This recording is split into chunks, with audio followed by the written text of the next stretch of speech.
If you've been watching my videos, you probably noticed that I'm almost never alone. There's always someone walking beside me. His name is Bear. Most people see a Boston Terrier enjoying a walk with his owner, and that's perfectly understandable. But Bear is much more than that. Bear belonged to my son, Justin. When Justin passed away, my world changed forever. Anyone who has lost a child knows that life is never quite the same.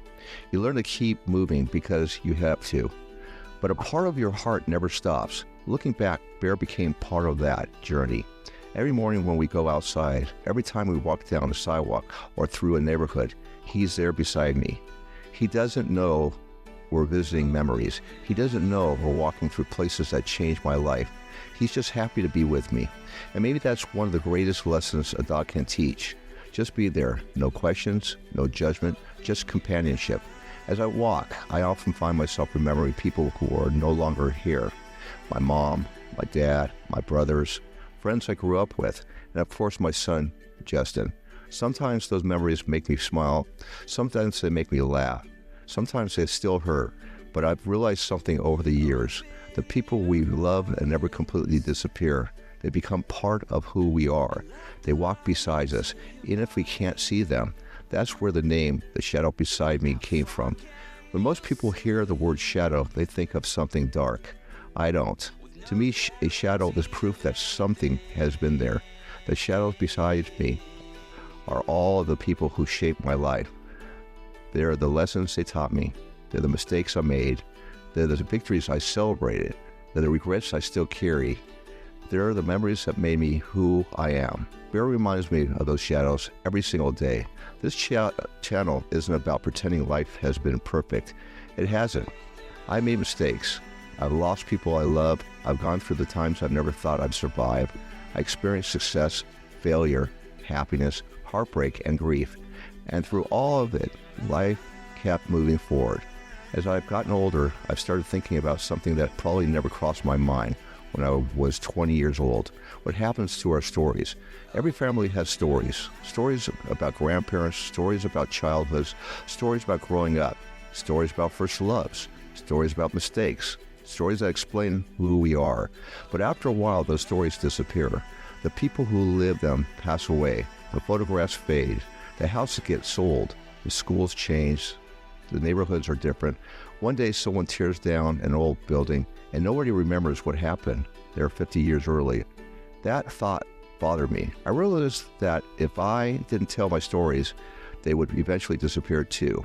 Not because they weren't important, but because nobody would know them. That's why I started this channel. I'm not trying to be famous. I'm not trying to become an internet celebrity.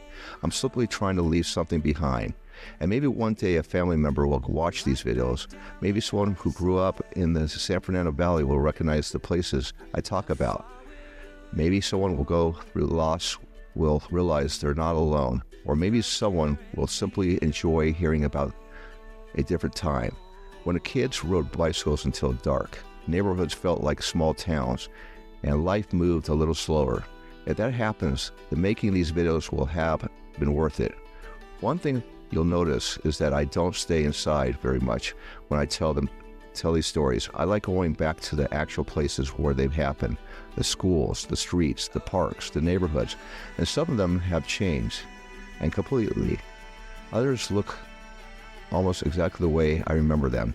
Standing in those places brings memories back that I haven't thought about in years. Sometimes I'll remember a conversation. Sometimes I'll remember someone's laugh. Sometimes I'll remember something funny that happened.